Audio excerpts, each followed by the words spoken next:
তার মানে psychiatrist, lawyer, এগুলো ফাইজা তুমি সব জানতে? আমি আজকে জানলাম। আর মা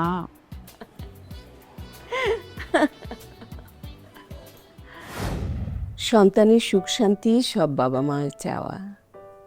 এক সময় যেই সন্তান মায়ের আঁচলে বাঁধা থাকে, সময়ের ব্যবধানে সেই সন্তানই মায়ের একমাত্র ভরসা হয়ে দাঁড়ায়। সেই সন্তান যদি ভালো না থাকে, মা কি ভালো থাকতে পারে? কিন্তু ওরা ডিভোর্সটা কেন চলছে? একটা ছেলের সাথে একটা মেয়ের যখন সম্পর্ক তৈরি হয়, তখন তাদের চোখ ভরে থাকে স্বপ্ন। তারপর যখন সংসারে পা বাড়ায়, তখন বাস্তবতা সামনে এসে দাঁড়ায়।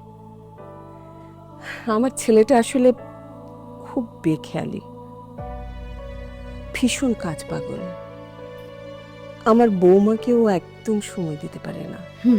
সেটা তো বুঝলাম, কিন্তু আপনার সাথে আপনার ছেলের বউর সম্পর্ক কিরকম? আমার ছেলেটা যখন 13 বছর বয়স আর আমার মেয়েটার 8, ঠিক ওই সময় আমার স্বামী মারা যান।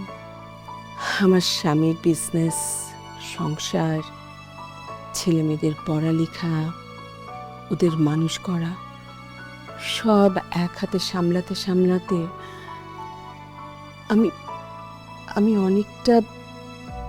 অনেকটাই বদলে যাই।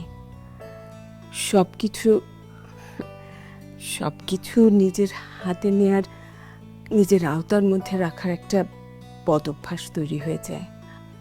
আমার বৌমার সাথে আমার এই একটাই দূরত্ব। অ্যাকচুয়ালি হচ্ছে কি, ওদের তো বয়স অল্প। এই অল্প বয়সে ওদের চোখে একটা স্বপ্ন থাকে, ওরা সেই স্বপ্নের আবেগ নিয়ে জীবনটা পার করতে চায়, খুব স্বাভাবিক। তবে এই রিলেশনশিপগুলি মানে মেনটেন করার জন্য পরিবারের যারা সিনিয়র আছেন তাদের অনেক দায়িত্বশীল হতে হয়। আই হোপ যে আপনি সেই দায়িত্বটা পালন করছেন। চেষ্টা করছি। বাই দ্য ওয়ে, আমি যেটা পারি আর কি, আমি চেষ্টা করব ওদের যেন ডিভোর্সটা না হয়। আপনার প্রতি আমার কৃতজ্ঞতা শেষ থাকবে না। উকিল সাহেব আমার পরিচিত, ওনার মাধ্যমে আসলে আমি ওদেরকে আপনার কাছে পাঠিয়েছি। আমার বিশ্বাস আপনি আপনি আমাকে পুরোপুরি সাহায্য করবেন। আপনি এত অস্থির হবেন না, এটা আমার প্রফেশন। আমি ডেফিনেটলি যাব ওদের সংসারটা জানি না ভাঙে।